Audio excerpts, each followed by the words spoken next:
So, Jack, what have you been up to? Oh, you know, a little bit of this, a little bit of that. But I happened to find myself up at the Greek the last 2 nights, you know, just made my way. Made your way. Yeah. North. I got the green light. So I went for 2 nights. Yeah. I'm back now. You're back. I'm back. You're here. Mm-hmm. In the studio. In studio. In one piece. Yes. Most of a piece. Most of the pieces there. But, you know, I'm here to spill all the deets, the dirty deets. Yeah. I mean, let us know what it was like. Night 1. Let's start there. Well, let's start even before night 1. Right. Let's start at how we feel about general admission, full general admission venues. How do we feel about that? There was some interesting commentary. It was a ridiculous shit show. Like, waiting in line for hours. At like 2 in the afternoon. Even earlier, people were there. I was showing up around 2-3, and the line was like half a mile long.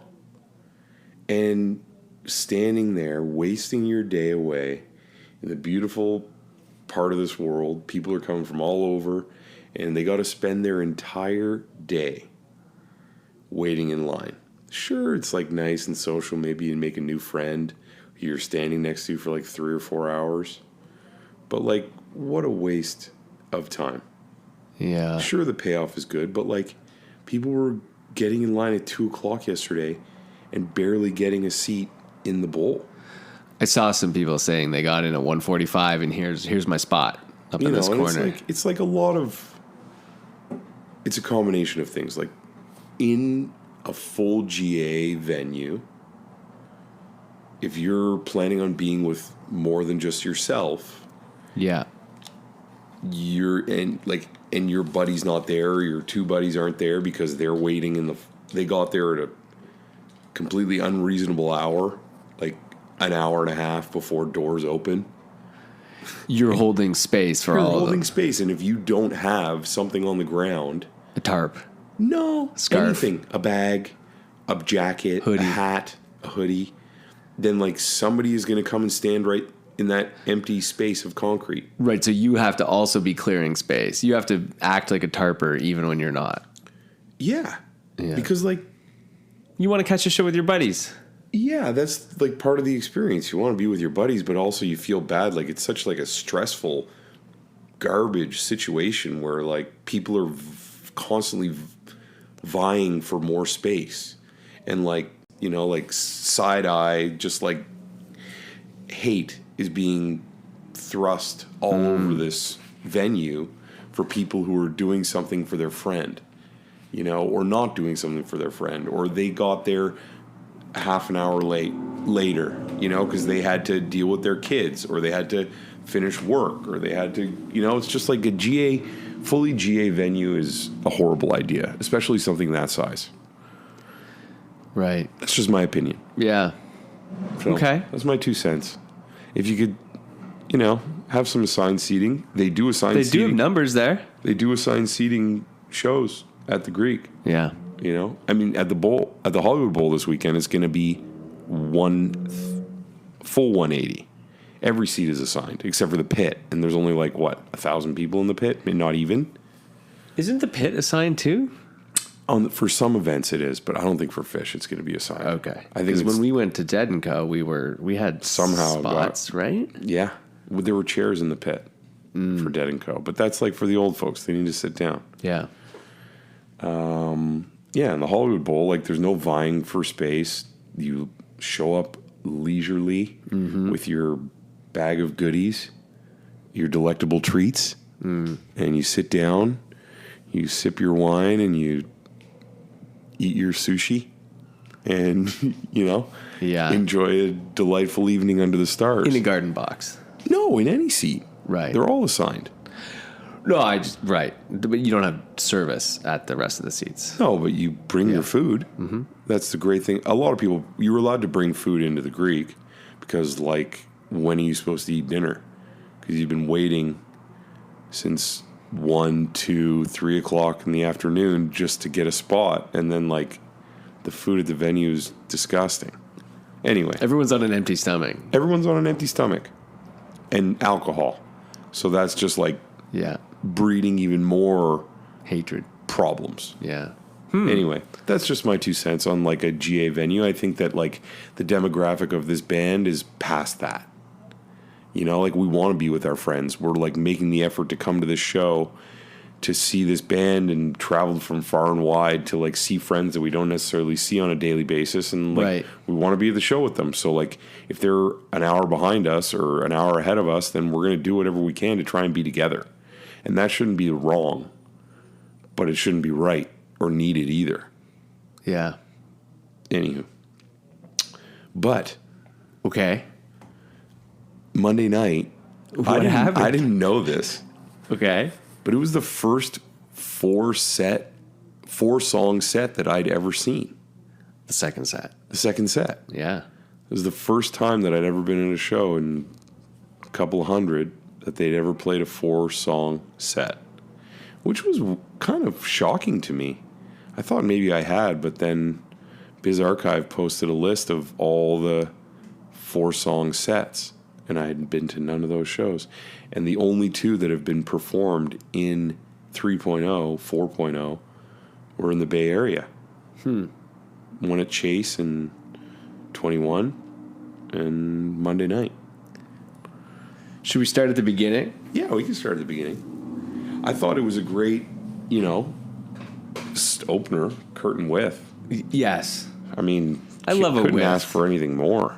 I totally agree. It Like- sets such a good tone. Yeah. When I saw that come across, I knew that it was going to be a good night. Let me... And the width, like 5 minutes in. Yeah. Which is, I love that width. Everyone, who doesn't love the width? Let me refer to my setlist jack code Would you, that I took. Okay, as yeah. as we've discussed. yeah. Yeah, curtain width and then Carini. Throwdown. All of Yeah, these and it tunes. was a nice touch, I think, that Carini, Yeah. given the circumstances.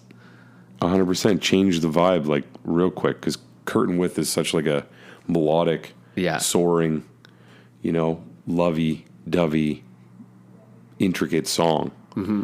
And then With that Carini, rift sort of, and the width part. Yeah. I love the width. yeah, and then Carini just like, all Yeah. right, we're here to throw down. Yeah. Let's do this. Okay. And then they sounded good. The sound, though, in my opinion, in the venue was off. That whole first set. Maybe it was where I was. I was kind of up high on Page side. It sounded very muddy, but I didn't mind. I don't mind that so much. I can still hear it, and they were all over the place. Stash was great. Then they gave everybody a turn, Paige sang Halfway to the Moon, Mike did his Mall, and then they did an Undermine and Theme, which Yeah. were both good. Yeah. Not stretched out in any sense of the word, but they were tight. It opened tight. They were Kind tight. of did his first Good set. energy. Good energy. They were doing Yeah. fine. How was Mike's new bass? It's pretty good. Yeah. I mean, yeah, it sounds like a bass. Well, he's been talking about how he's trying to get it dialed in, right? There's some things that he can't do. There's other things he can do. Yeah. And he's been working with it. Well, He can't get as deep, but he can do other things, apparently. he We'll dropped see. a bomb last night. Oh, last night. Okay. Yeah. But there was no bombs on Monday. No bombs on Monday. Not that I can recall. I don't think so. So first set. Tight first set. Pretty good. Yeah. A good start Good to a start. 3-day weekday Sure. run. Yeah. Mm-hmm. Hitting all the highs and lows and all the ways. And then pretty short set break, less than 30 minutes, which was good. And they came out and played My Soul, which was like, I don't know. Maybe it was just like an inkling, like My Soul to open a second set. Yes. I've never seen that before. When I heard that, I love In My Soul, and I was almost going to put it on my Fingo card. I just had a feeling that they were going to bring some heat. Yeah. And I like In My Soul. I like the energy coming out of the end of it. Me too. I like My Soul too, but it's just never occurred to me to be like a second set opener. Well, unless you're making moves. I know. So that's why when they do something odd that's out of character or out of habit, that they normally would do, then that like piques all the interests. Okay, so what's happening next? We got a My Soul, and then what And happens? then you know what happened next. What happens? Tweezer. Okay. The Berkeley Tweezer. Is that what we're calling it? Well, that's what I just called it. Okay. It's the All right. Berkeley Tweezer. The Berkeley Tweezer. It was really good. You know, when I'm sure that somebody somewhere down the road will do like, you know, some monster tweezer jam comp.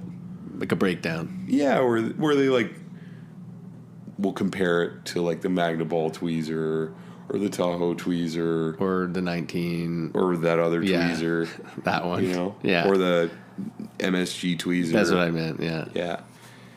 I mean, there's been a lot of tweezers, and I don't think that the first half of this tweezer was necessarily leading into the second half. Totally agree. You know, like they were kind of all over the place with the first half. Yeah, I mean, Paige picks up at like 8 minutes, a nice little like melody. There was some cool stuff happening, but it wasn't super tight. Yeah. It wasn't super ragey. No. Clanky. But then something happens. It just keeps going. Yeah, I don't know. I think that they just like naturally, I don't know. I'm speaking just from like what I think.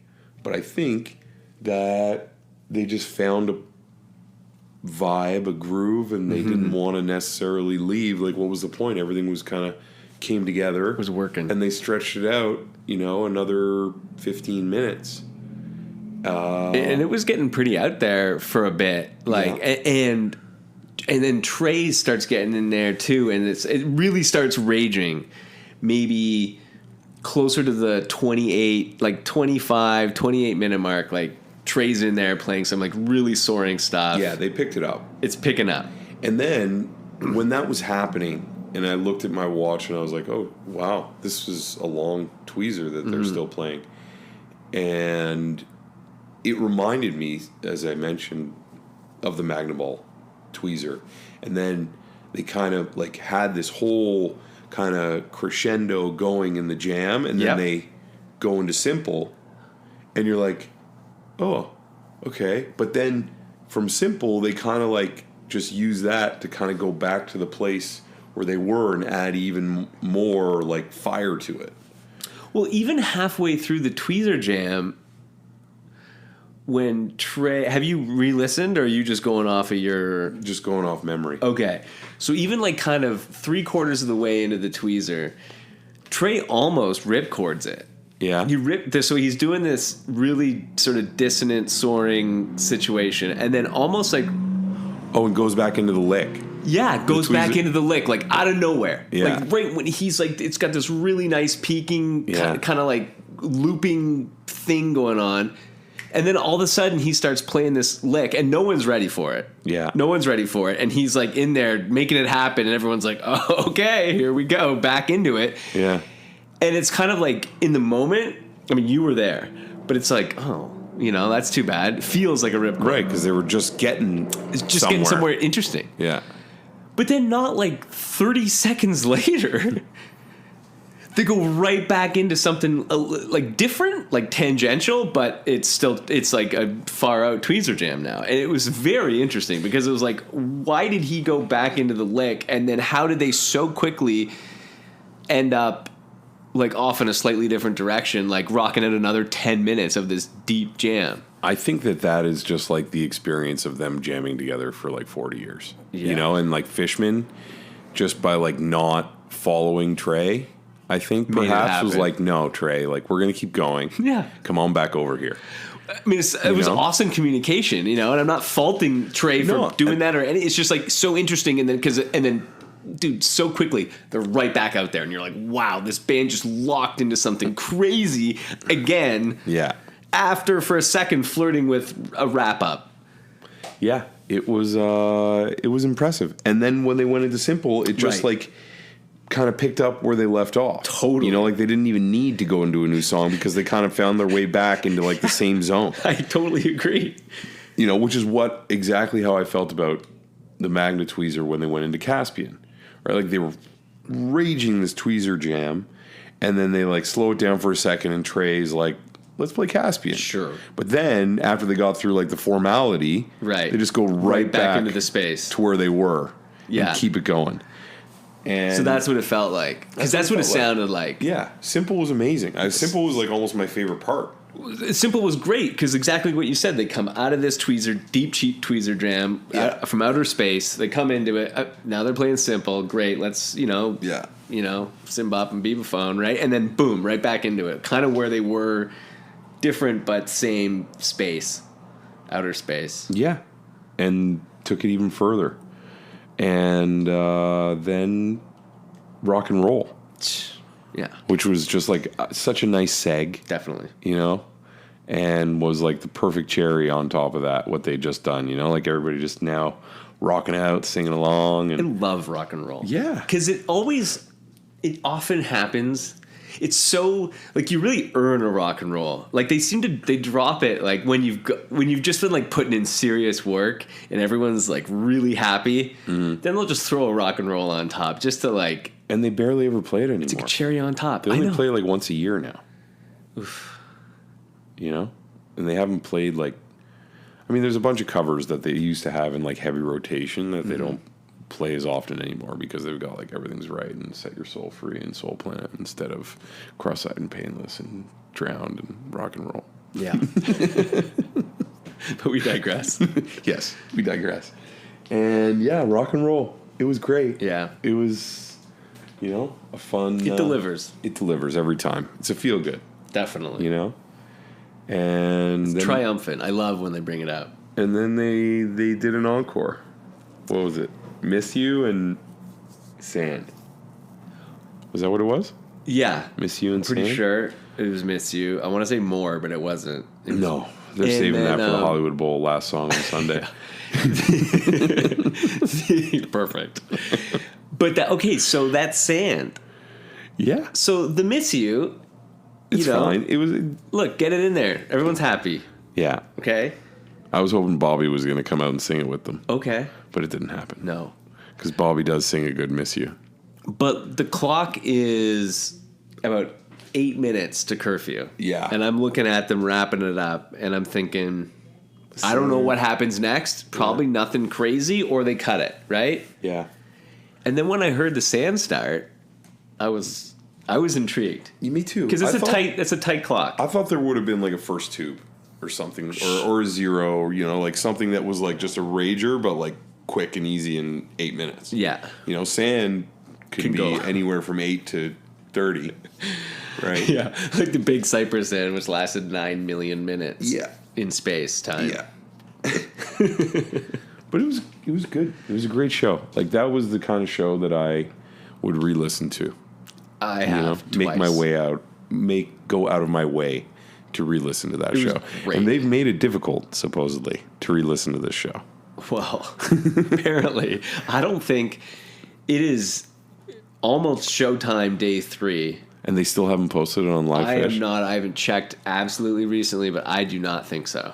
I mean, they would have made it like an announcement on Twitter, like patting themselves on the back. We did it, guys. Here it is. Well, so let's recognize that the tapers. Yes. Thank goodness those tapers are out there. And some of those with guys... Livefish, sometimes we see the tapers, but we don't... appreciate them. As much as they used to be the lifeblood of like how we got this afterwards, right? And now, it's like, well, Livefish. I mean, why wouldn't I? And then... But this Tweezer, everyone woke up on the East Coast and wanted to hear a 40-minute Tweezer. Yeah. And they couldn't. Yeah. Until they realized that it's on re-listen God bless already. The tapers. And there's a lot of tapers. Mm-hmm. I was looking at them yesterday. There's like maybe 8 or 12 guys. I guess that's not a lot. Not compared to the old days, but... Right, when there was like 50. I mean, it's a passion. It has to be. And it's a guaranteed good seat. The taper section is always like one of the best seats in the house. Yeah. Right next to Kuroda or right behind him or, Yeah. So one of those guys had like 19 mics on his stand. Interesting. It was crazy how many mics he had on there, but still can't get a really crisp recording. Well, it still sounds whatever's up on re-listen is pretty tight. But I don't know what all these guys are doing with their recordings. Maybe they're not posting them on re-listen. Maybe they're just using them for their own personal use. I mean, that's what I mean. I don't know what happens with them next, right? I mean, re-listen. I don't know how they cherry. They do update. Well, you can re-listen. You can put. There's different versions of many shows, right? The different people post, and then they get their ratings and whatnot. But again, we're digressing. But I appreciate the tapers. Thanks, guys. You really are doing the Lord's work. Yeah, out there. Yep. Yeah. And then night 2. Yeah. Night 2. It was okay. Olivia's pool, which again, like my soul, could be like an indicator for something weird and fuzzy. Yeah, it is a weird coming around. Yeah. And then 7 Below, which is fine. And then Maze, which was good. Maze, yeah. Mountains in the Mist, which is fine. But it's too long. That song's too long. They need to cut like 3 minutes out of that song. And then Gin, which to me was the highlight of the show. Absolutely, I think so too. Like they were flowing. There was good feeling there. Paige did. I'm a Paige guy. Yeah. But just even that first moments. Wacky. Well, and I mean, I always love that moment, but sometimes it just hits differently than others. Yeah. That Gin, great. Just like everything I want out of that moment, he did. I was really proud of him. Yeah, he nailed it. Yeah. Paige was on Fuego last night. I'd love to hear that. And so was Mike. And then Mike did 555, which was good, and Possum, that was like Mike's little zone right there. Got to sing Mike's pocket. Sing a few songs. Yeah. It was good. Hey, Possum got it popping. I saw some video from Possum. Was good. People were raging. People were raging during Possum. Yeah. It was kind of like you talked about that other pan from 10 years ago. Like it was a similar kind of vibe. The whole place is moving. And like now everybody was trying to do recreate that pan. Yeah. Like a lot of people I saw posted similar things. But 555 was actually good too. It can be. It was. I don't dislike it. When I hear it initially, it's kind of like Numberline to me. Like it's like, oh. And then like a few minutes later, I'm like dancing, I like this song. Feeling it. It's good. Yeah. It has. I agree with that. It has moments. I don't like jump for joy when I hear the first notes. Yeah. Right? Yeah. But then I remember into it that it's good. That it works for me. Yeah. Yeah. Yeah. So then the second set comes rolling around real quick with Sci-Fi Soldier's instant classic. Something about being an asshole. Don't doubt me. Mm-hmm. Is that what it's called? I don't know. I think so. Which is fine. Yeah. One thing that I appreciate so far is there's been no repeats. And we both thought this, I think, last year on Spring Tour. Because at this point, I think at Charleston, they had done no repeats. Mm-hmm. So we'll see what happens tonight. I don't think there'll be repeats tonight, but there might be at the Hollywood Bowl. Like I'm hoping there is. I'd be surprised if they don't play like Harry Hood at the Hollywood Bowl. But at the same time, they got material. They got a lot. I know. And like a 4-song second set on Monday really keeps a lot of things. A couple, 2-3 extra songs. Yeah. I mean, there's a lot, right? There's like a Gin, there's a Jim. I mean, there's an Antelope. There's a lot, right? Yeah, Bowie, right? They haven't played Divided Sky. There's a lot. There's a lot. So tonight, played. Tonight I'm going to be 4-song set tonight. Yeah. Tonight I'm going to be. I don't know. It was going to be interesting watching the set list tonight because obviously whatever happens tonight, I'm crossing it off my dance card for this weekend, right? Maybe if there's repeats, they're coming from earlier, but whatever happens tonight, I'm not going to count on seeing. Yeah, well, whatever happens tonight will probably be better than last night. Kill Devil Falls, Fuego, Light, all of those had great potential. Mm-hmm. You know? Again, like Kill Devil Falls, when I hear it, I'm like, great, let's see what they do. I'm open to it. And they were going down a certain path that seemed like it was leading to something, but it didn't really achieve it.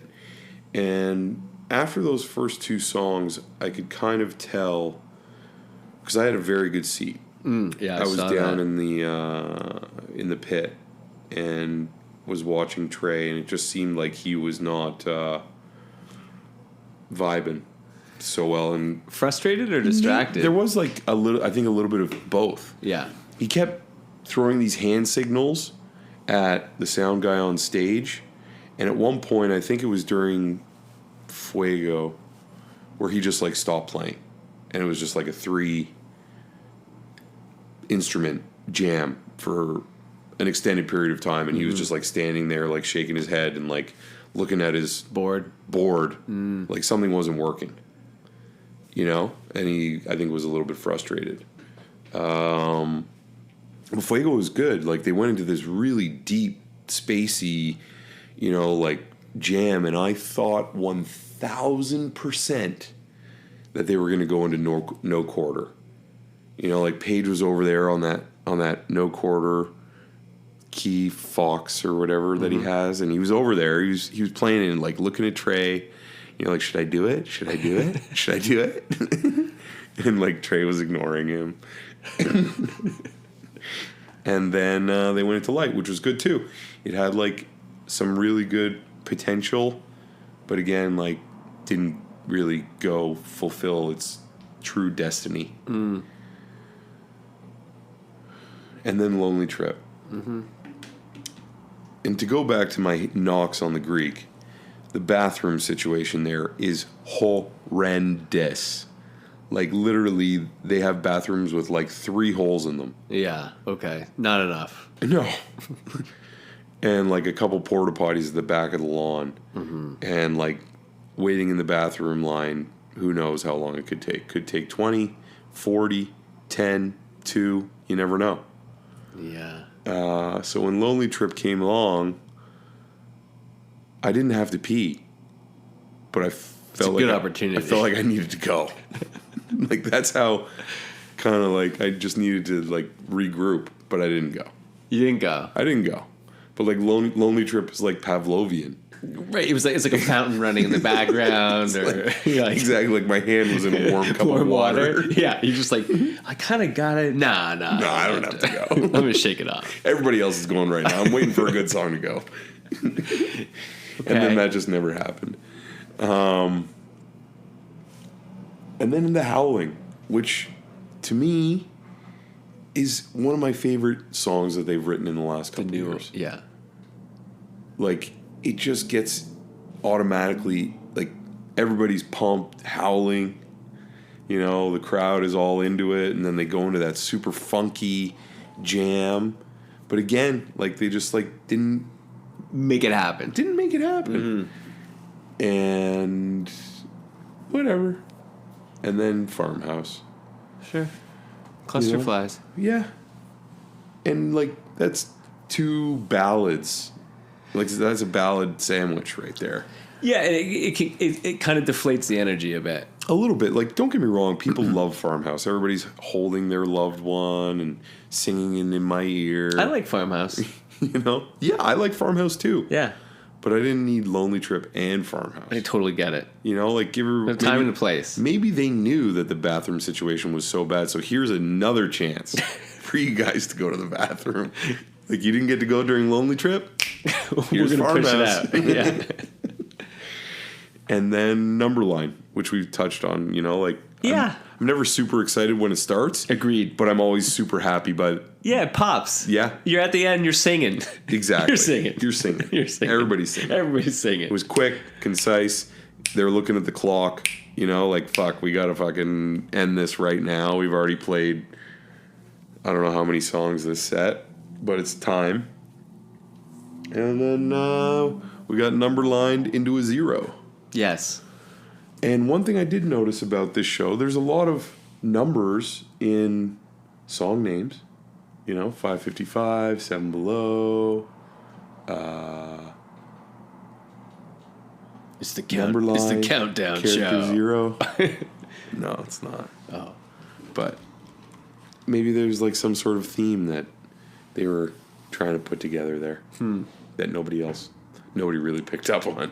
including them. Yeah. Yeah, I mean, last night, that night one. They set the bar really That's high. when you like. I just had that feeling that I get when I'm just like, this is the best band in the world. Yeah. Night one. Yeah. And I wasn't even there. I was just, couch tour, catching, dipping in and out. But man, it's like they just were. I love it. I loved it. I know, and that's what made we me so talked about. excited. It's like that's why we keep going to see this Yes. band, because like you never know when you're going to get one of those nights. It's not going to be all every worth night, it. No, but it's going to be one of those nights. I hope we get 2 at the Hollywood Bowl. I hope so too. I hope we get them. So Just one more thing I think we should bring up. I don't know if you've seen it, but I'm sure you've seen it in the memes. which? Mike's jackets. Oh, like the triple jacket, the popcorn tub. I don't know what was. Okay, so my spot, I was on like eye level with the band, and I'm looking at Mike, and it was just like distracting me. How was he even playing with this like Stay Puft Marshmallow Man? He had 2 jackets on, right? I don't know. Did he have 2? I don't know. He must have, because he was so bundled up. He was bundled. But then this But the first striped one? set, yeah, but he had a different one in the second set. Yeah. That was exactly the same cut, Same puffiness. different color. Yeah. And then for the encore, he came out with a different jacket, which wasn't as puffy. Mike's styling, okay? It's the he's shoes, it's the breaking jackets. waves. He's pushing shit forward. And let's talk about really breaking the mold. The Fishman in a hoodie? It was cold I know. People were calling for a tweezer earlier because it was because of the cold, temperature. cold, But I don't think I've seen Fishman in a hoodie. and a toque. For I didn't those of see you the that toque. don't know what a toque is, it's a beanie. A beanie. A beanie. We call them toques in Canada. Yeah, I didn't see that. But so there you go. That's out of character. Yeah, It would have been chilly in just a muumuu, right? probably. It would have been, but there were people like by the rail who were like Just not wearing only shirts. wearing glitter. Yeah, just glitter. Just a layer of glitter. Yeah. Nice. Mm-hmm. Yeah, I mean, I am itching for Friday. I can't wait. It'll be here right quick. Right quick. Yeah. And who knows? I hope they do something nice for us. I know they will. We're going to get some really tasty treats. Like maybe lizards, Yes, divided sky, please. sanity. Yeah, why not? Maybe they'll repeat Fluffhead A sleeping monkey? for sure. Or a Contact. Yeah, I could do a Contact. They've played Strange design I could hear. They've played very few songs from Junta. Yes. Like only Fluffhead. Mm-hmm. Maybe. We got an Esther or a Golgi. I mean, there's so much more they can do. As much as I'm stressing out that this is a no repeats spring tour, there's so much more. You don't want it to be a no repeat spring tour. Because you want. I don't want it to some be of these songs that have already been played. Yeah, I do. I'm not going to lie. I don't want it to be a no repeat spring tour. I'd love to catch some of the things that have been played recently. But to make myself feel better, in case it's a no repeat spring tour, I keep reminding myself of all the deliciousness that's still outstanding. Thing. In my opinion, a no repeat spring tour. You like a no repeat? Yeah. Okay. Because they'll bring in, They go deep. They'll go deeper. Yeah. I hope they go deeper backwards down the number line. Yeah. That's all I'm saying. Not right? like a set your soul free into Soul Planet, back into Set Your Soul Free. Right. Like, I would find that more challenging. But if they want to go all the way back in time and start bringing out gems, I'm here for it. Punch You in the Eye. I'm here for it. Yeah. It's Ice. All of it. There's a lot of songs that they haven't I played. know. That's what I keep telling myself. Antelope. Yeah, exactly. They're only going to play Antelope once this whole year. 2023. One Antelope. Yeah. Well, we're going to get it this weekend. I hope so. Opener. Okay. All right. All right. Well, that's it. Yeah. Next time, We'll be post-bowl. in recovery. Recovery mode. Boom. Get some sleep.